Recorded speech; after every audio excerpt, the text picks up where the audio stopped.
ونستعينه ونستغفره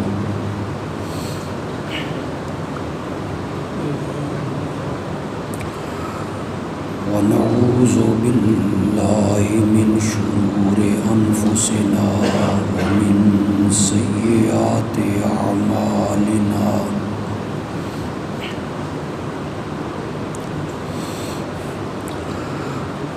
من يهده الله فلا مضل له ومن يضلله فلا هادي له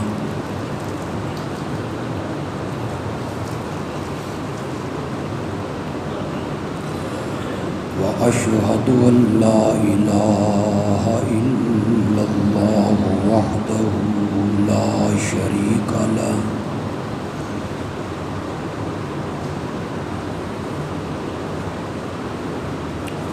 وأشهد أن محمدًا عبده ورسوله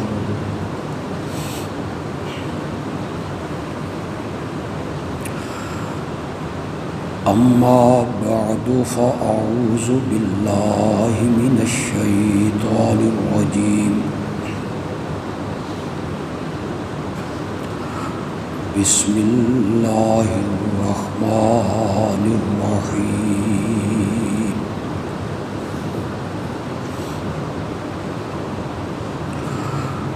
إن الله وملائكته يصلون على النبي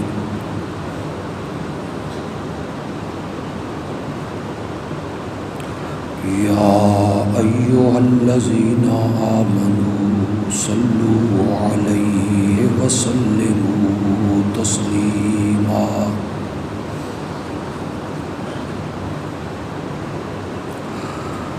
اللهم صل على سيدنا ومولانا محمد النبي الأمي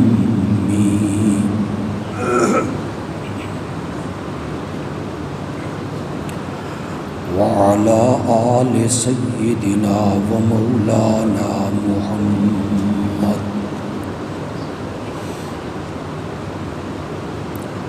وبارك وسلم ثم صل عليه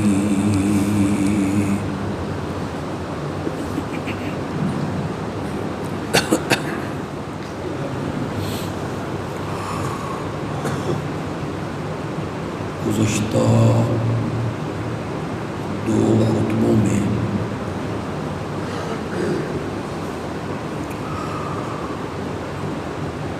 اس عنوان پر گفتگو ہوئی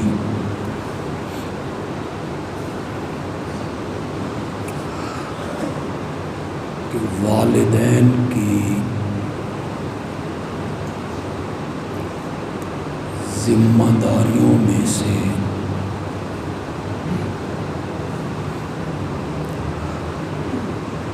ایک ذمہ داری یہ ہے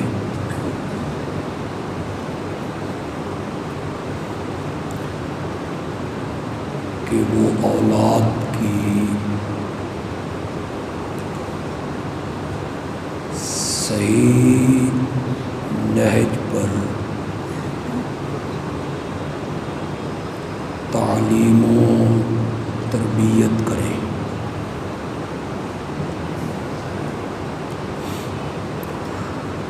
خاص کر کے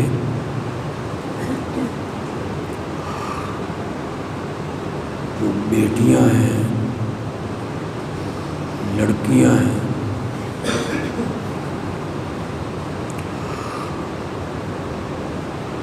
اس دور میں ان کی تعلیم اور اسلامی نہج پر ان کی تربیت انتہائی لازمی اور ضروری ہے۔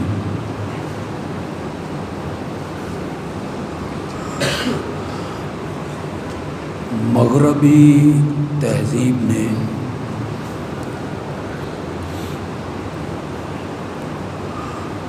ذرائع ابلاغ کے ذریعہ ہماری اسلامی تہذیب کو اور ہمارے دینی کلچر کو بہت نقصان پہنچایا ہے،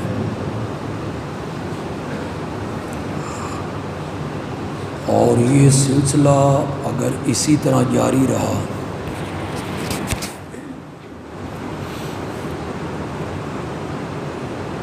اللہ نہ کرے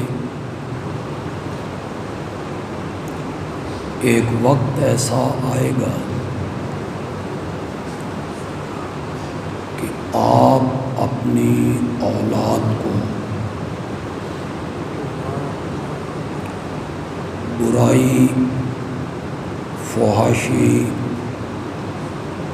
بے راہ روی سے روکنا بھی چاہیں گے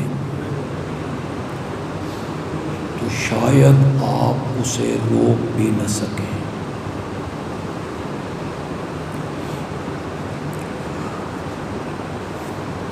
ہمیشہ تعلیم اور تربیت کے ذریعے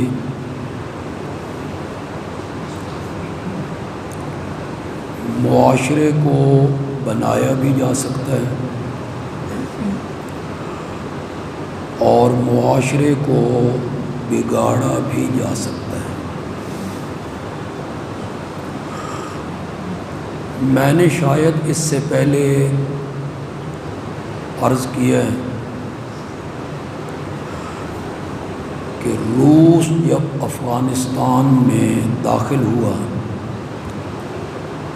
1978 میں، افغانستان ایک غریب ملک تھا،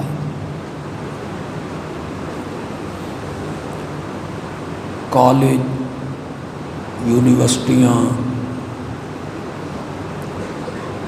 اعلیٰ درجے کی تعلیم وہاں نہیں تھی۔ روس نے سب سے پہلا حملہ یہ کیا تھا افغانستان سے ہمارے بچوں کو اور ہماری بچیوں کو وہ تعلیم اور پڑھانے کے بہانے لے گئے۔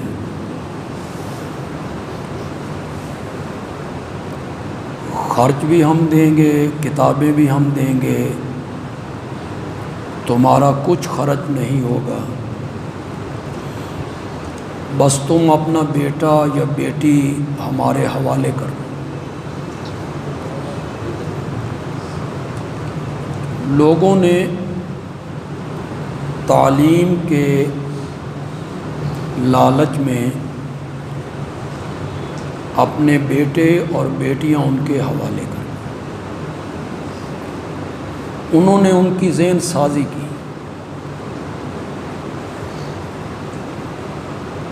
وہ خود کمیونسٹ لوگ تھے،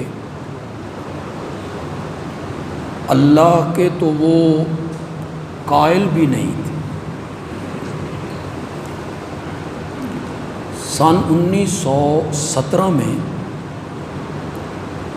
روس میں یہ کمیونسٹ انقلاب آیا۔ انہوں نے نعرہ قوم کو دیا، زمین سے سرمایہ داروں کو اور آسمان سے اللہ کو نکال دو۔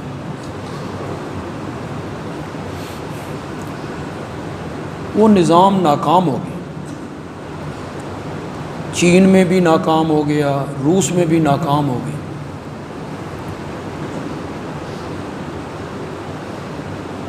سرمایہ دارانہ نظام جو امریکہ برطانیہ میں رائج ہے وہ کسی حد تک چل رہا ہے، اور اس کے مقابلے میں جو روشن نظام ہے وہ یقیناً اسلام کا نظام ہے۔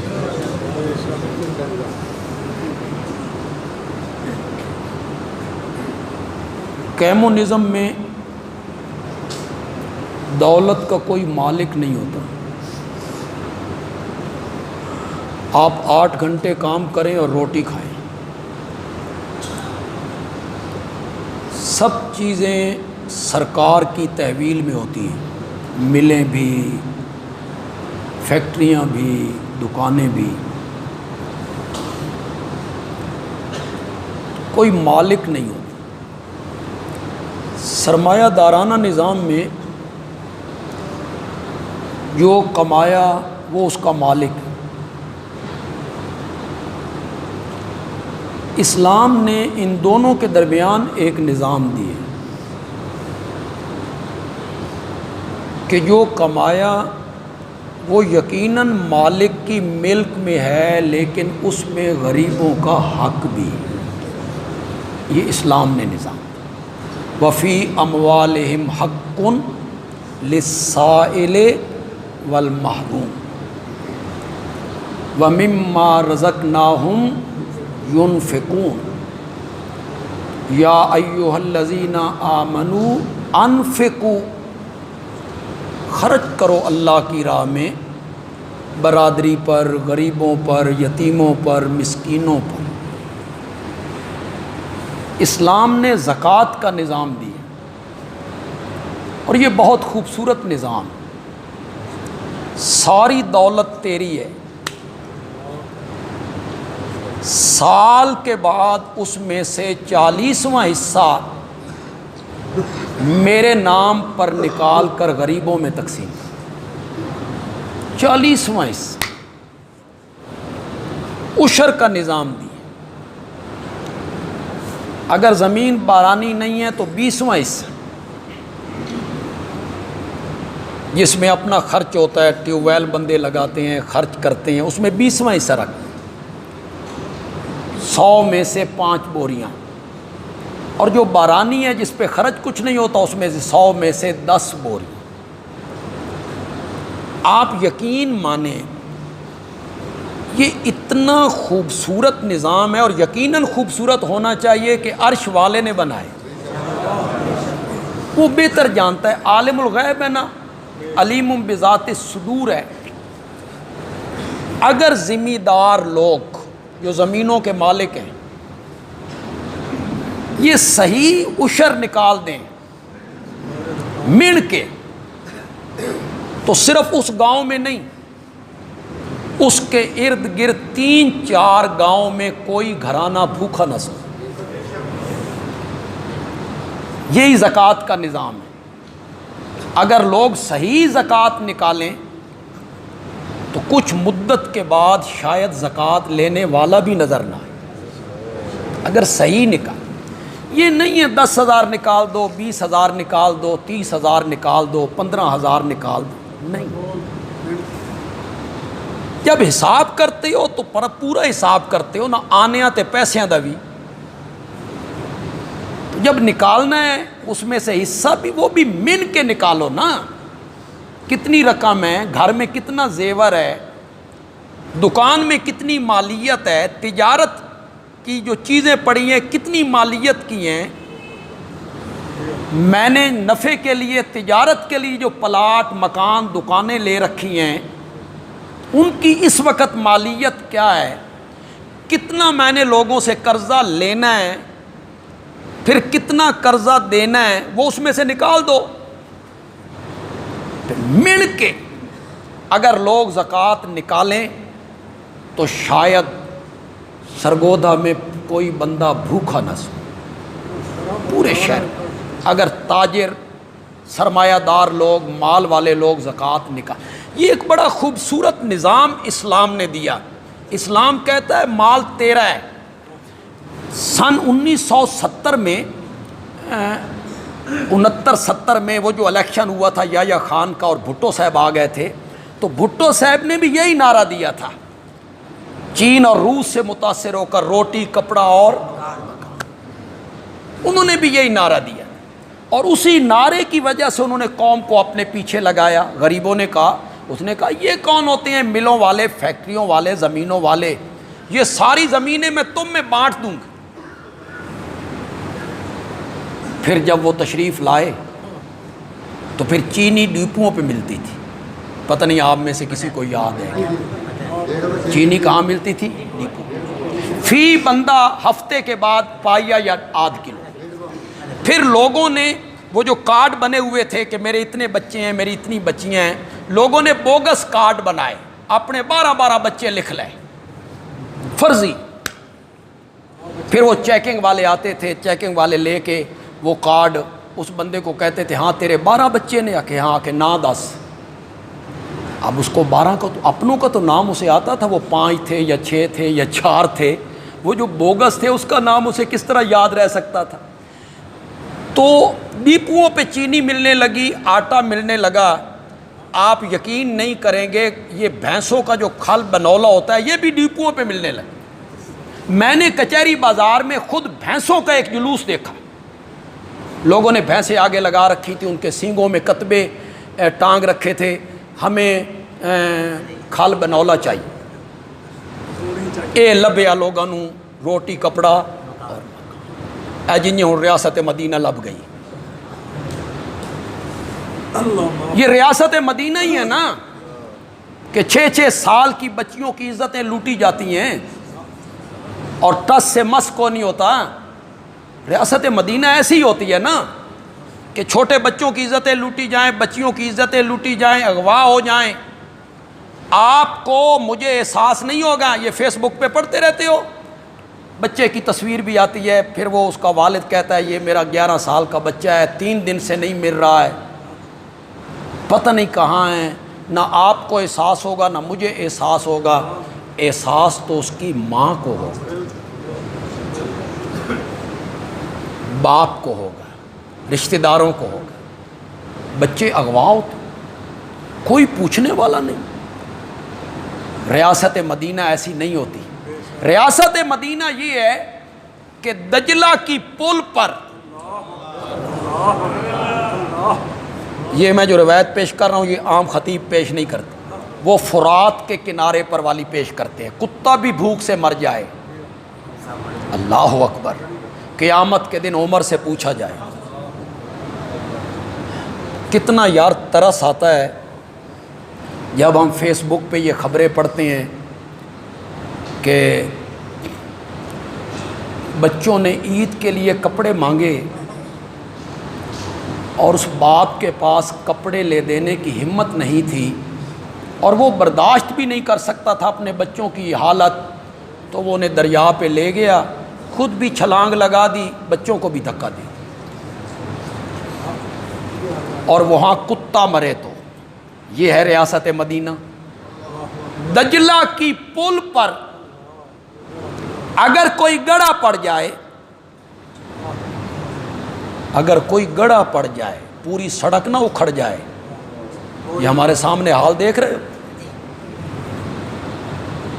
یہ ٹھیکیدار بھاگ گیا، اس نے سڑک بنانے کے پیسے نہیں لیے ہوں گے، اکھاڑنے کے پیسے لیے، پائپ ڈالنے کے پیسے لیے، تو سڑک بنانے کی رقم نہیں لی ہوگی اس نے. کس نے درمیان میں کھایا؟ پوچھنے والا ہی کوئی نہیں، رٹی کوئی نہیں. تباہی پھر رہی ہے. وہ جو پرلی سائڈ کے بیچارے دکاندار ہیں ان کی تجارت متاثر ہو رہی ہے، کسی کی کان پہ یوں بھی. تم نے گھبرانا نہیں، گھبرانا نہیں.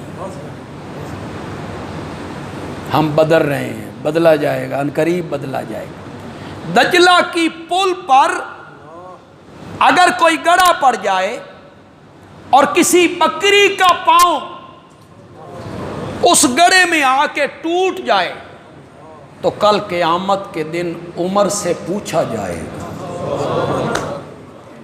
یہاں کتنے معصوم بچے گٹروں میں گرتے ہیں، کتنے معصوم بچے گٹروں میں گر کے مر جاتے ہیں، 7 دن تک پتہ بھی نہیں چلتا کہ بچہ گیا کہاں ہے. اور وہاں بکری اور بیٹھا ہے مدینے میں، اور دجلہ عراق. یہی نظام وہ لانا چاہتے تھے کہ کوئی ملکیت نہیں، سب چیز سرکار کی ہے، کماؤ روٹی کھاؤ، سب ایک جیسے ہو جاؤ۔ ہم نے کہا اگر ملکیت نہیں ہے تو قرآن نے وراثت کا قانون کیوں بنایا؟ اگر ملکیت ہی کوئی نہیں تو قرآن نے یہ قانون کیوں بنایا کہ مرنے والے کی وراثت کیا ہوگی؟ معلوم ہوتا ہے ملکیت تو ہے، جو کمایا اس کا وہ مالک ہے، لیکن اس پر وہ سانپ بن کے مت بیٹھے کہ جو میں نے کمایا ہے یہ میرا ہے، اس میں کوئی کسی کا حق نہیں ہے۔ نہیں، اس میں 40واں حصہ زکوٰۃ کا بھی ہے، ذمہ دار ہے تو عشر بھی ہے، پھر اس پر فطرانہ بھی ہے، پھر اس پر قربانی بھی ہے، اور پھر اس پر نفلی صدقات بھی ہیں، تو نفلی طور پر بھی رب کے راستے میں کیا کرے؟ خیرات کرے۔ یہ اسلام نے نظام دی۔ بات دور نکل گئی تو روس نے افغانستان سے بچے لیے، ان کا ذہن بدلنے کے، ان کو ہم تعلیم دیں گے۔ وہ تو کمیونسٹ تھے، سوشلسٹ تھے، وہ تو حیوانوں کی طرح ہیں، وہ تو حیوان ہیں، جانور ہیں۔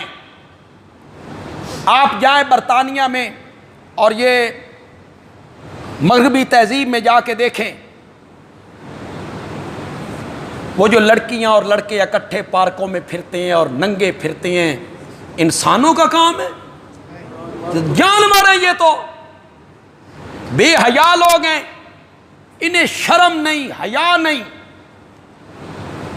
لڑکے لڑکیاں اکٹھے، نیم برہنہ، بلکہ بعض اوقات بالکل برہنہ۔ مجھے برطانیہ جانے والے ایک عالم نے بتایا کہ میں خود جس مکان میں رہتا تھا اس سے اترا تو گلی کے ایک کونے میں نے زنا ہوتے ہوئے خود دیکھا، گلی کے کونے پہ سرے عام۔ یہ تہذیب، یہ تعلیم، یہ تمدن، یہ اخلاق، یہ عادات کہیں ہمارے اندر داخل نہ ہو جائیں۔ آہستہ آہستہ ہمارے کلچر کو بدلا جا رہا ہے، ہماری تہذیب کو بدلا جا رہا ہے، ہماری تعلیم کو بدلا جا رہا ہے۔ کیا کہا ہے ملالہ نے؟ اس طرح بدلتے ہیں۔ اس نے کہا نکاح کی کیا ضرورت ہے، مرد عورت راضی ہوں، اکٹھے رہیں، جب چاہیں الگ ہو جائیں۔ یہ اسلام کی تہذیب نہیں ہے، یہ مغربی تہذیب ہے۔ انشاءاللہ ہم اور ہماری آنے والی نسلیں خون کے آخری قطرے تک اس اسلامی تہذیب کا دفاع کریں گی کہ یہ بے حیائی اور یہ بد تہذیبی، کہ نکاح کی ضرورت نہیں ہے۔ نکاح خود قرآن نے اس کا حکم دیا ہے، کئی جگہوں پہ قرآن نے کہا نکاح من سنتی، لیکن انہیں کیا ہے؟ یہ نبی پاک کو کیا سمجھتے ہیں؟ ان کی نگاہوں میں نبوت کی کیا قدر ہے؟ ان کے ذہن بدلے گئے ہیں۔ کیوں بھائی؟ یہ جو غزہ کی پٹی پر اور فلسطین میں جو کچھ عورتوں کے ساتھ، معصوم بچیوں کے ساتھ ہوا، وہ بچیوں کی تقریریں آپ نے سنی، وہ معصوم بچوں کے بیان آپ نے سنے، اس روتی ہوئی بچی کو آپ نے سنا؟ بولی ہے ملالہ کہیں؟ یہودیوں کے خلاف نہیں بولیں گے، نہیں بولیں گے یہودیوں کے خلاف، ان کے لیے آواز نہیں اٹھائیں گے۔ پاکستان میں کوئی واقع ہو جائے، آسمان سر پہ اٹھا لیں، یہ ہو گیا ہے جی، ظلم ہو گیا ہے جی، زیادتی ہو گئی ہے جی۔ وہ ظلم تمہیں نظر نہیں آتا؟ لیبیا میں ہونے والا، عراق میں ہونے والا ظلم تمہیں نظر نہیں آتا؟ تہذیب بدلی جاتی ہے تعلیم کے ذریعے، تمدن بدلا جاتا ہے، اخلاق بدلے جاتے ہیں، عادات بدلے جاتے ہیں، جس طرح ملالہ کے بدل دیے گئے۔ روس میں جب لڑکے پڑھ کے آئے، اس تہذیب سے متاثر ہو کے آئے، تو جب وہ گھر آیا بچہ تو باپ نے کہا بیٹا تمہاری بہن جوان ہو گئی ہے، اس کے لیے کوئی رشتہ؟ تو وہ کہتا ہے بابا میں ہوں نا جی۔ پھر اس طرح تہذیب بدلی جاتی، پھر رشتے ناتوں کا وہ جو حیا ہے وہ ختم کر دیا جاتا۔ اس نے کہا بابا میں ہوں نا، باہر رشتہ دیکھنے کی کیا ضرورت ہے؟ تو اب وقت ہے، میں تیسرے جمعے سے شور مچا رہا ہوں، والدین کے فریضوں میں ایک فریضہ یہ شامل ہے کہ وہ اولاد کی صحیح تعلیم و تربیت کریں، ان پر نظر رکھیں ان پر۔ 14 15 16 سال کی عمر بڑی دیوانگی کی عمر ہوتی، سمجھ نہیں ہوتی، دھوپ چھاؤں کا پتہ نہیں ہوتا، نفع نقصان کا پتہ نہیں ہوتا۔ یہ بہت ضرورت ہے ان سالوں میں ان پر نظر رکھنے کی، بچیوں پر بھی اور بچوں پر۔ دیکھیں یہ رات کو کس وقت گھر آتے ہیں، ان کی سوسائٹی کیا ہے، ان کے دوست کس کیٹیگری کے لوگ ہیں، ان کی اٹھک بیٹھک کیا ہے۔ بلکہ میں تو سمجھتا ہوں کہ یہ اٹھک بیٹھک ختم کر دینی چاہیے۔ اگر آپ بچانا چاہتے ہیں اپنی عزتوں کو، اپنے ناموس کو، بچوں کی صحیح تربیت کرنا چاہتے ہیں تو انہیں مصروف رکھیں، گھر میں تعلیم و تربیت میں مصروف رکھیں، ورنہ کہیں یہ حالات اللہ نہ کرے وہ تہذیب ہمارے اندر ہے۔ ہمارا سرگودا ذرا پینڈو جیا شہر ہے، لاہور، کراچی، اسلام آباد ذرا ایڈوانس شہر ہیں، ان میں ذرا زیادہ بڑا شوق ہے نئی تہذیب کا۔ تو گرمیوں میں ہم دیکھتے ہیں کہ وہاں کے نوجوان انہوں نے کچھے پہن رکھے، آدھی ران ننگی ہے، وہ کچھے پہن کر گلیوں میں بازاروں میں پھر رہے ہیں، اور خدا گواہ انہیں ذرا پر حیا نہیں۔ میں کبھی کبھی سوچتا ہوں ان کی گھر میں بہنیں نہیں ہیں، یہ اپنی بہنوں کے پاس اسی طرح جاتے ہیں۔ کبھی کبھی ہم انٹرچینج پہ جو قیام طعام ہے اس پہ کبھی رکتے ہیں، تو پھر ہم کچھ لڑکیاں جو کاروں سے اترتی ہیں، بندہ حیران ہو جاتا ہے کہ یہ بھی سیدہ فاطمہ کا نام لینے والی، یہ کلمہ پڑھنے والی عورتیں ہیں، یہ دین کا نام لینے والی عورتیں ہیں کہ ہمارا مذہب اسلام ہے۔ بندہ حیران ہوتا ہے، ان کی چال ڈھال کپڑے دیکھ کر بندہ حیران ہو جاتا، سوچتے ہیں کہ جو ساتھ پھر رہے ہیں ان کے شوہر ہوگا، باپ ہوگا، بھائی ہوگا، لیکن جب رزق حرام خون میں شامل ہو جائے تو شرم و حیا ختم، غیرت میں چلو یار شرم و حیا تو چھوڑو، غیرت تو کوئی چیز ہے کہ کوئی نہیں، وہ تو یار کافروں میں بھی بعض اوقات ہو۔ غیرت تو ہونی چاہیے کہ یہ میری بیٹی ہے، یہ میری بہن ہے، اس کی طرف کوئی آدمی میلی آنکھ اٹھا کے نہ دیکھے، یہ غیرت ہونی چاہیے۔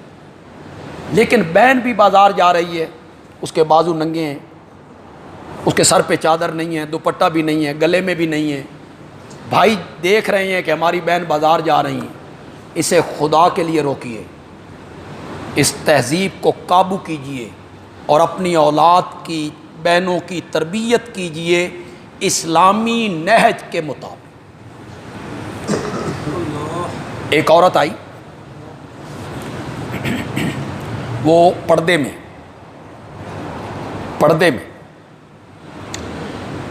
امام الانبیاء کے دربار میں صلی اللہ،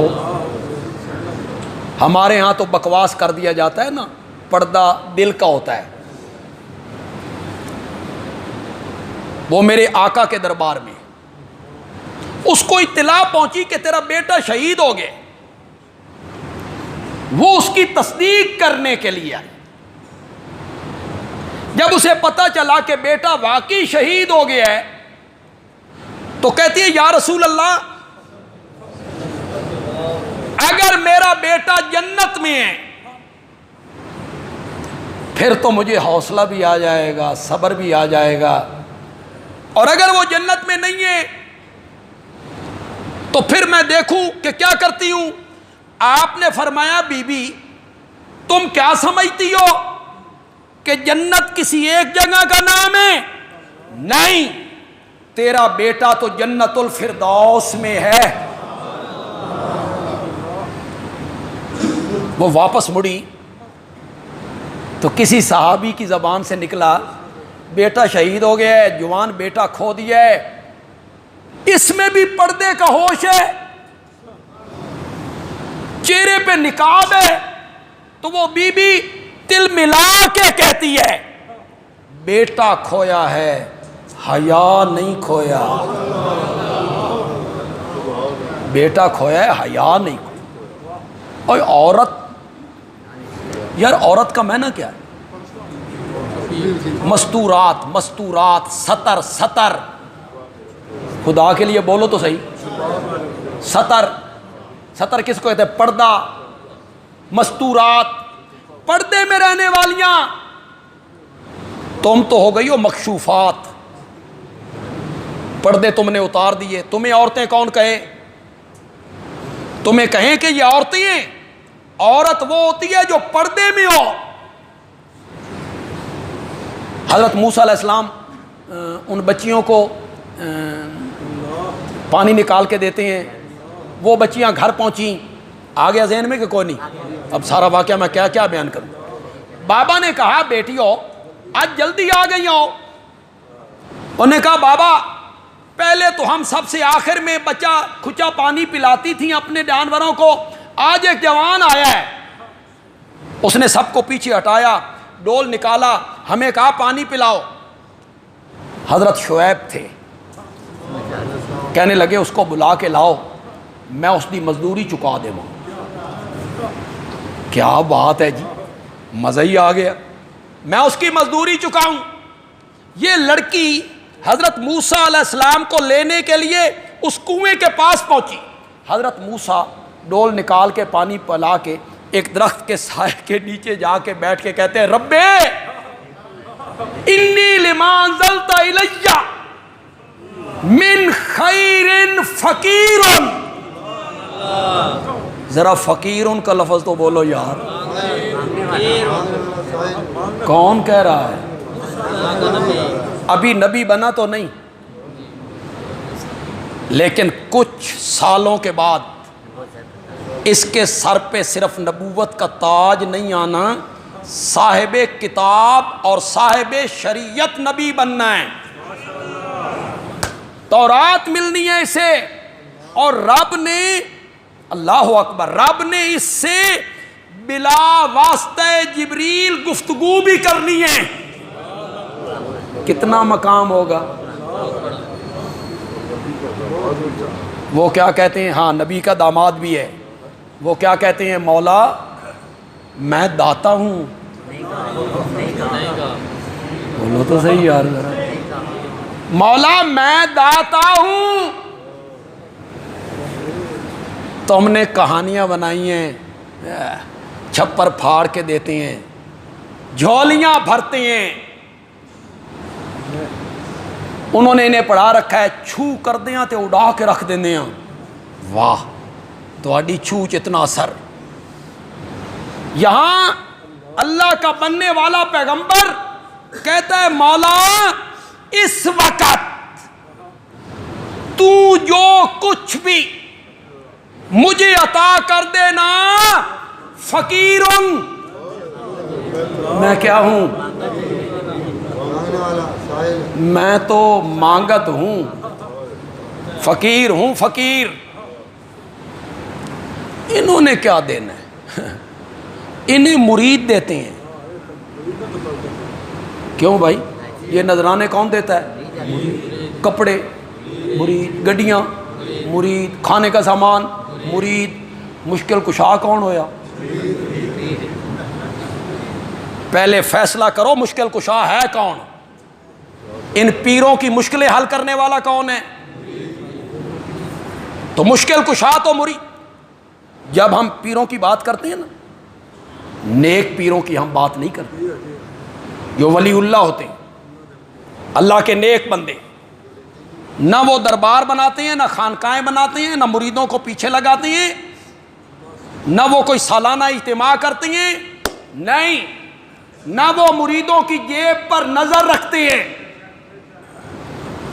اللہ لوگ ہوتے ہیں، وہ نیک بندے ہوتے ہیں۔ یہ جن کی ہم بات کرتے ہیں،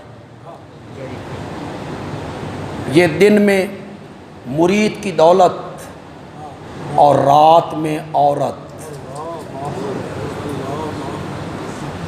انہیں کون کہے پیر؟ جو لوگوں کی عزتوں سے کھیلتی ہیں، مریدنیوں سے مٹھیاں بھرواتی ہیں، پردے کا اہتمام نہیں کرتے، اور جب پردے کا کہا جاتا ہے تو کہتا ہے پیر تے ماں پیو ہوندا۔ واہ، پیر تو ماں باپ ہوتے ہیں، ماں باپ سے کیسا پردہ؟ تے پھر کدی کدی مرید نو بھی اپنی ماں کو جانا چاہیے کہ نہیں جانا چاہیے؟ مرید بھی پھر تمہارے گھروں میں جائیں نا، اما جی کی حال ہے تہاڈا؟ صرف تم باپ ہو، پھر ان کو اولاد کیوں نہیں مانتے ہو؟ پردہ ہے شریعت میں، ولی اللہ سے بھی، پیر سے بھی، اور غیر محرم کا پردہ ہے امام الانبیاء سے بھی صلی اللہ علیہ وسلم۔ میرے نبی نے ساری زندگی کسی عورت کا ہاتھ اپنے ہاتھ میں لے کر بیعت نہیں کی۔ طریقہ کیا تھا؟ ایک چادر لیتے، چادر، اس کا ایک کونا خود پکڑتے، ایک کونا عورتوں کی طرف بڑھاتے، فرماتے اپنے دوپٹے اس کے ساتھ باندھتی چلی جاؤ، اس کو پکڑ لو، جس نے پکڑ لیا اس کی بیعت ہو گئی۔ ایک طریقہ۔ دوسرا طریقہ، پیالہ پانی کا منگواتے، اس میں اپنی مبارک انگلیاں ڈبوتے، وہ پیالہ عورتوں کی طرف بھیج دیتے، جو عورتیں انگلیاں ڈبوتی چلی جائیں گی ان کی بیعت ہاتھ میں نہیں لی۔ کبھی میرے نبی نے کسی عورت کو نہیں چھوا۔ ایک بات کہا کرتا ہوں لوگوں، اگر میرا نبی کسی عورت کا ہاتھ اپنے ہاتھ میں لے بھی لیتا تو کیا وہ امت کے روحانی باپ نہیں؟ کسی کے کونے، دل کے کونے خطرے میں نبی پاک کے بارے میں غلط خیال آ سکتا ہے، اور اگر غلط خیال آ جائے تو ایمان رہ سکتا ہے؟ تھوڑی سی بدگمانی بھی کفر کی طرف پہنچا دے۔ اعتکاف میں بیٹھے ہوئے، اعتکاف میں ایک بیوی ملنے کے لیے آ گئی، آپ اسے رخصت کرنے کے لیے دروازے تک گئے، دروازے میں کھڑے ہو کے آپ اپنی اہلیہ سے بات کر رہے ہیں، ایک صحابی سامنے سے گزرا، اس نے دیکھا، دیکھ کے اس نے رخ پھیرا، آگے بڑھنے لگا، آپ نے فرمایا تعال ادھر آؤ، وہ آیا، آپ نے فرمایا اے میری بیوی ہے، اس نے کہا یا رسول اللہ میری مجال، کہ میں یہ سمجھوں کہ آپ کسی غیر محرم کے ساتھ کھڑے ہیں؟ آپ نے یہ وضاحت کیوں فرمائی؟ آپ نے فرمایا اگر تیرے دل کے کسی کونے خدرے میں نبوت کے بارے میں غلط خیال آ جاتا، ایمان باقی نہیں رہ سکتا۔ لیکن میرے نبی نے کسی عورت کو سامنے کبھی نہیں بٹھایا، کسی عورت کے ہاتھ کو نہیں چھوا۔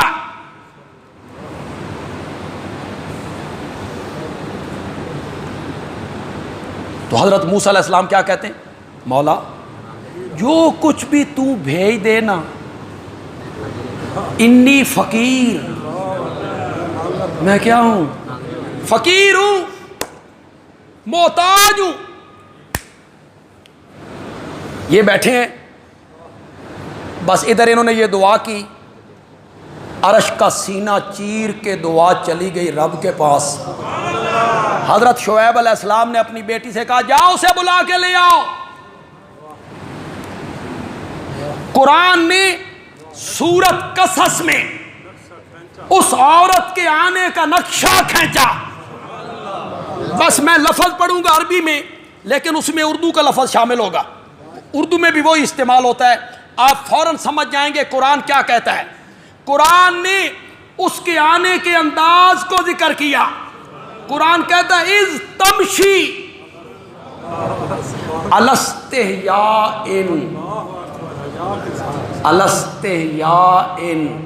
حیا کا لفظ تو ذہن میں آ رہا ہے کہ کوئی نہیں آ رہا؟ آ رہا ہے. تو یہ اور باب ہے الاستحیاء. حضرت شیخ القرآن مولانا غلام اللہ خان رحمۃ اللہ علیہ میری تفسیر کے استاد تھے.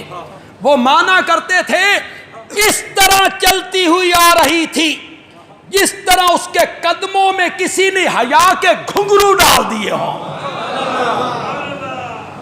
لیکن الاستحیاء ایک معنی میں کرنے لگا ہوں،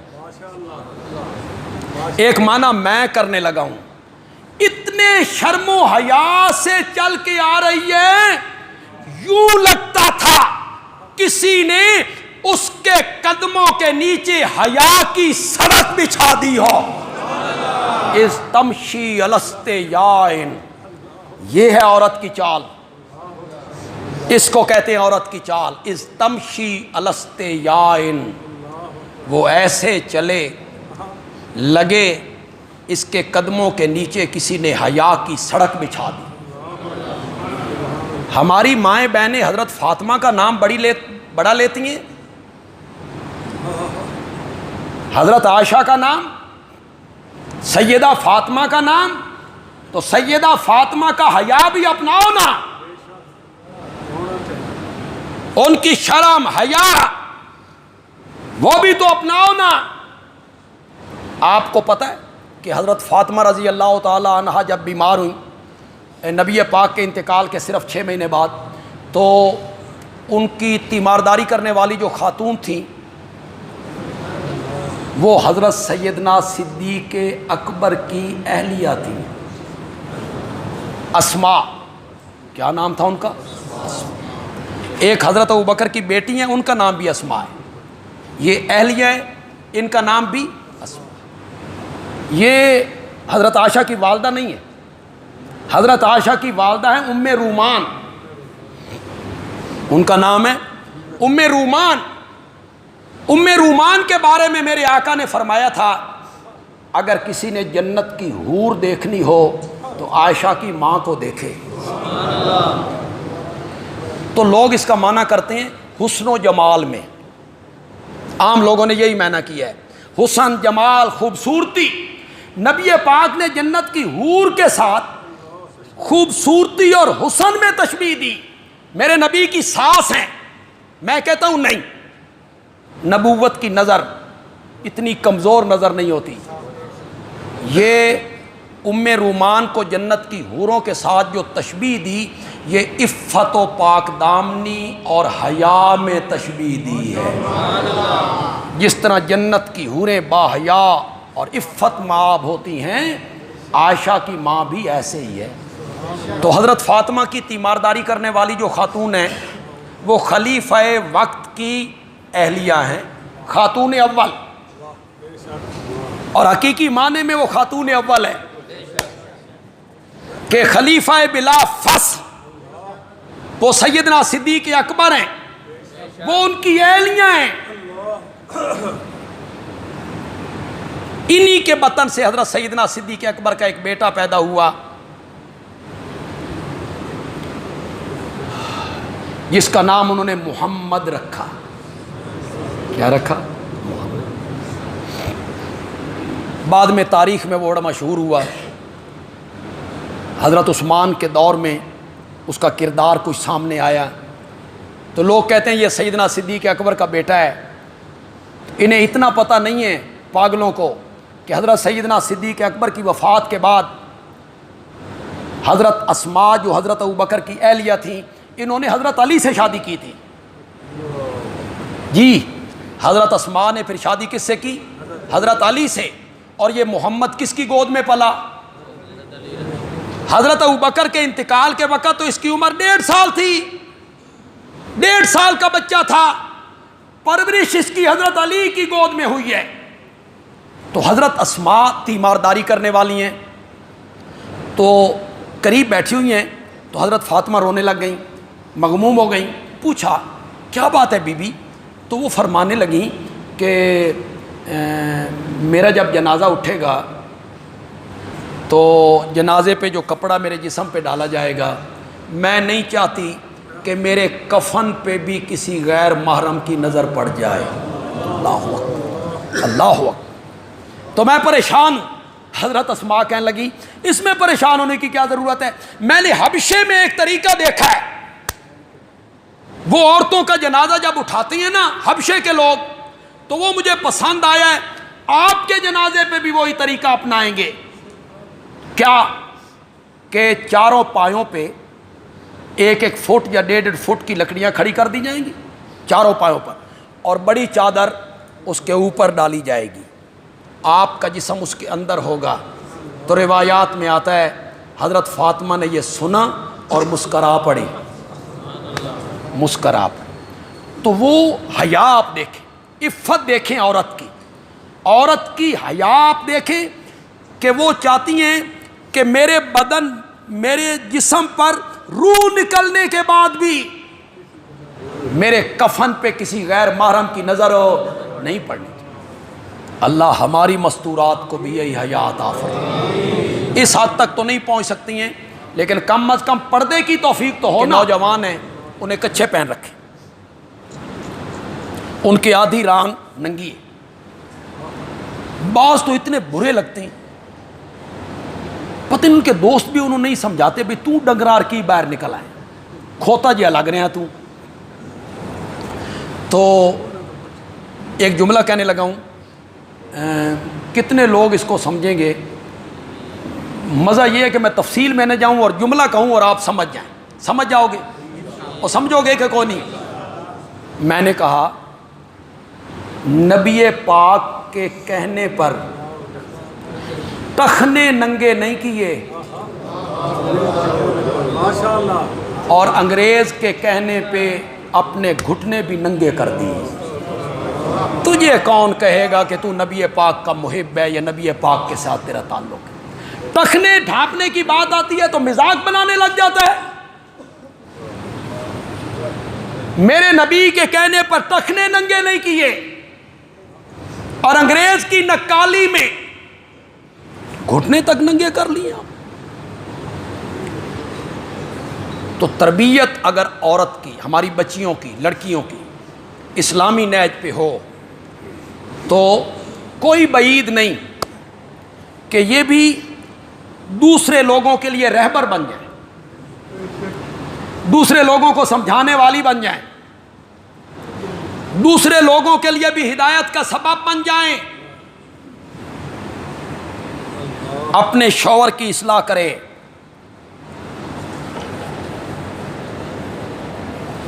عورت جب ضد کرتی ہے تو اپنی بات شوہر سے نہیں منوا لیتی،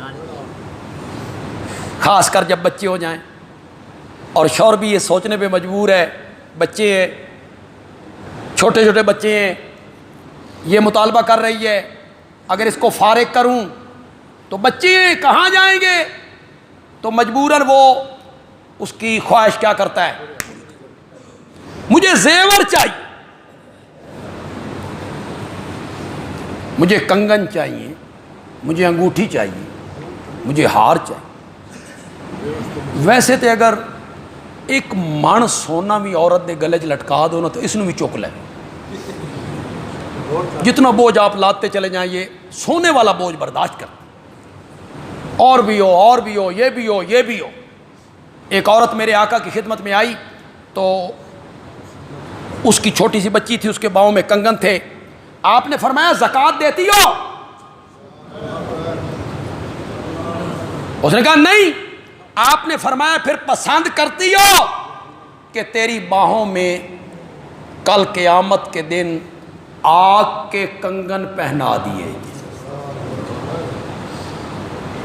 تو عورت ضد کر جائے تو اپنی بات شوہر سے منوا لے، اور اگر وہ اسلامی نہج پہ ضد کر جائے تو نہیں منوا سکے گی.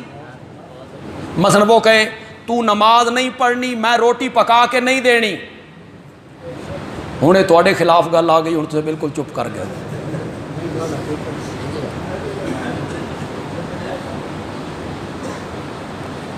نماز پڑھے گا تو روٹی کھائے گا، نماز فرض ہے، تو نے نماز نہیں پڑھی میں نے ناشتہ نہیں دینا۔ ہمارے ایک حکیم صاحب ہوتے تھے میاں والی، حکیم عبد الرحیم خان، بڑا مشہور حکیم تھا، بہت مشہور و معروف، اجمل خان کا شاگرد تھا، اجمل خان، تو بڑا نباز تھا وہ۔ اس کے پاس ایک دن میں تقریباً 500-600 مریض ہوتے، وہ صبح سے دیکھنے لگتا تھا مغرب تک دیکھتا رہتا تھا، درمیان میں صرف نماز کے لیے اٹھتا تھا۔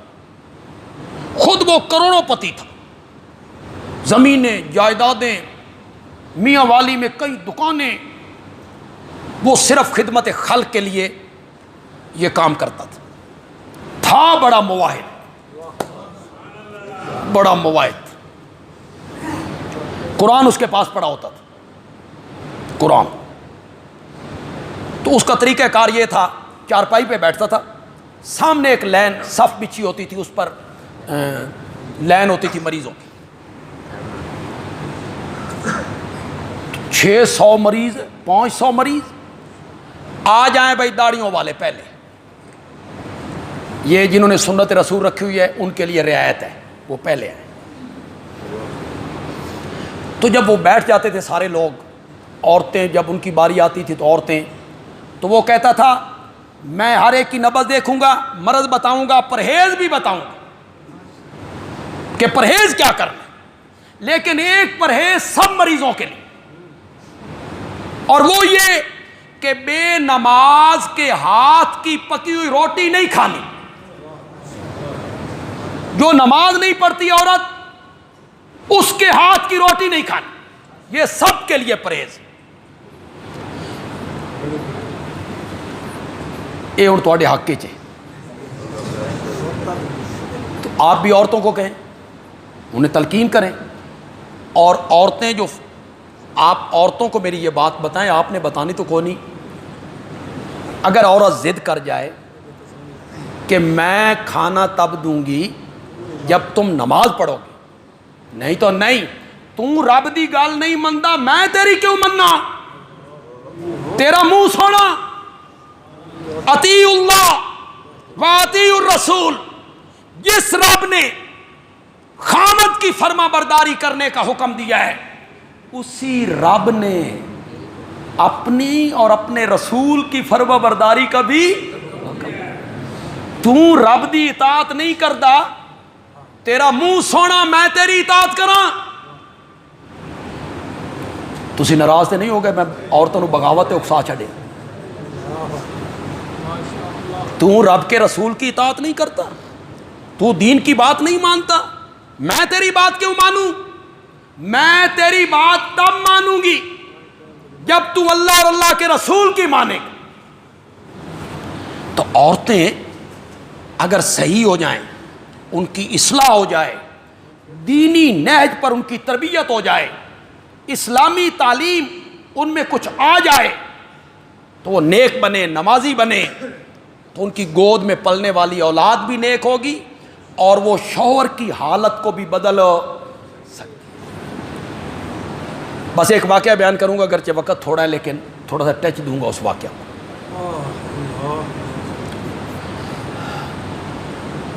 اس کی تفصیل تھوڑی سی اگلے جمعے کروں گا انشاءاللہ۔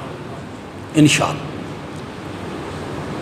نبی پاک مسجد میں بیٹھے ہوں، حضرت انس یہ نبی پاک کے خادم ہیں، گھریلو ملازم ہیں، گھریلو، 10 سال کے تھے کہ نبی پاک کے گھر میں آئے تھے۔ انہوں نے دیکھا کہ آپ زمین پہ لیٹے ہوئے ہیں، پوچھا تو آپ نے فرمایا کئی دنوں سے کچھ نہیں کھایا، بھوک کی وجہ سے یہ حالت ہو۔ یہ بچے تھے، دوڑتے دوڑتے گھر آئے، گھر آ کے اپنے بابا کو، ابو طلحہ ان کا نام، اپنی ماں کو ام سلیم ان کا نام، کہا نبی پاک کو بڑی بھوک لگی ہے اور میں نے یہ حالت دیکھی ہے، تو کوئی انتظام ہو جائے۔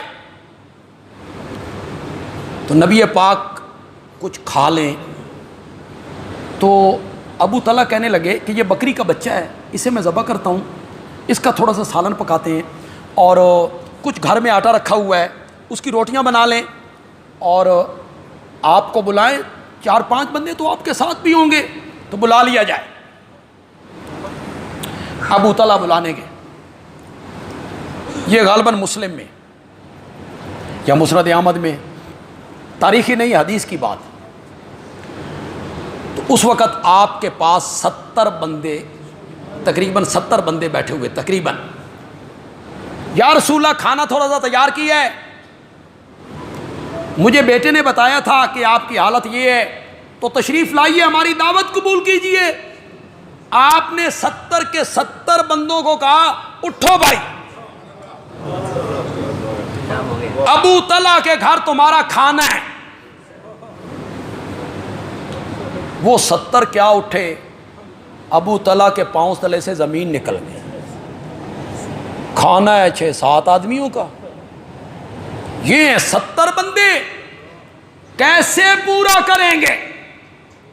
تو یہ بھاگتے بھاگتے اپنی اہلیہ کے پاس پہنچے. کرما لیے, خیر نہیں. کہ کیا ہوا؟ کہ 70 بندے آ رہے ہیں, کھانا ہے 5-6 آدمیوں کا, کہاں سے پورا کریں گے؟ ابو طلحہ گھبرایا, اور ان کی اہلیہ حوصلے میں. عورتیں کبھی ایسے بھی ہوا کرتی تھی, بیوی حوصلے میں کہتی ہیں 70 کی دعوت تو نے کی ہے, تو نے کہا ہے کہ 70 آ جاؤ, اور میں نے کہا ہے, میں نے تو 3-4 بندوں کا ذکر کیا, نبوت نے خود اعلان کیا. کہتی ہے 4 بندوں کا انتظام تو کر, باقیوں کا نبوت جانے. جب تو نے دعوت ہی نہیں کی تو تجھے کیا فکر پڑی؟ جنہوں نے دعوت کی ہے وہ جانے. تشریف لائے. یا رسول اللہ کھانا تھوڑا ہے, بندے زیادہ ہیں. آپ نے فرمایا روٹیوں کا چورا کرو, اس میں کچھ شوربہ ڈالو, گھی ڈالو, اور اسے ڈھانپ دو. ڈھانپ دیا گیا. 10 بندوں کو آپ نے کھانا کھلانا شروع کیا. 70 بندے کھانا کھا کے اٹھ گئے. ابو طلحہ کہتے ہیں ہم نے کپڑا ہٹایا تو کھانا اسی طرح موجود تھا. یہ میرے نبی کا معجزہ ہے, یہ میرے نبی کا.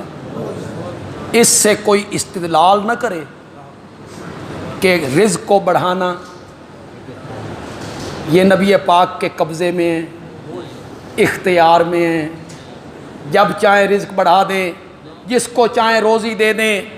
یہ لوگ معجزے بیان کر کے جو عقائد خراب کرتے ہیں نا لوگوں کے, بیان کرتے ہو معجزہ, ثابت کرتے ہو اختیار.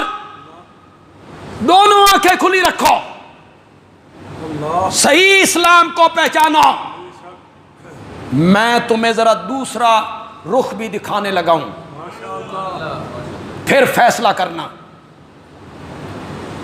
کیا تم نے نہیں سنا کہ نبوت کے گھر میں ازواج مطہرات کے چولہوں میں 1 مہینے تک آگ نہیں جلتی تھی, کچھ نہیں ہوتا تھا.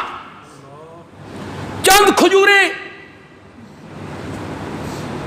دودھ کا 1 پیالہ, جس سے گزارا ہوتا تھا. مہینہ آگ نہیں جلتی تھی. جو لوگ اس واقعہ کو دلیل بنا کر یہ ثابت کرتے ہیں کہ رزق کا بڑھانا, روزی کا دینا نبی پاک کے قبضے میں ہے, وہ ہماری پریشانی کو دور کریں. رزق کا بڑھانا نبی پاک کی اختیار اور قبضے میں تھا. 1 مہینہ بیویوں کے پیٹ میں لقمہ نہیں پہنچتا تھا. میری جرت نہیں کہ میں گل کراں, تیری جرت ہے تے تو وہ گل کر کہ نبی پاک کے اختیار میں تو تھا, جان بوجھ کے بیویاں نو بھکھا رکھیا. تو کہہ, میں نہیں کہہ سکتا. میں تو اس تصور کو بھی ناجائز سمجھتا ہوں. میں اس تصور کو بھی ناجائز سمجھتا ہوں. جب آپ کے چولہے میں آگ نہیں جلتی تھی وہی تھی حقیقت, اور یہ 6 بندوں کا کھانا 70 بندوں پہ پورا ہو جانا یہ میرے نبی کا معجزہ تھا. وہاں ہاتھ میرے نبی کا تھا, مرضی اور اختیار عرش والے کا تھا. یہی لوگوں کو سمجھ نہیں آ رہا ہے. وہ معجزے بیان کرتی ہیں, اختیار ثابت کرتے ہیں, اور معجزہ اور چیز ہے, معجزہ اور چیز ہے, اختیار اور چیز ہے. اختیار اور ملک سارا کس کے پاس ہے؟ اللہ تعالیٰ عمل کی توفیق عطا فرمائے.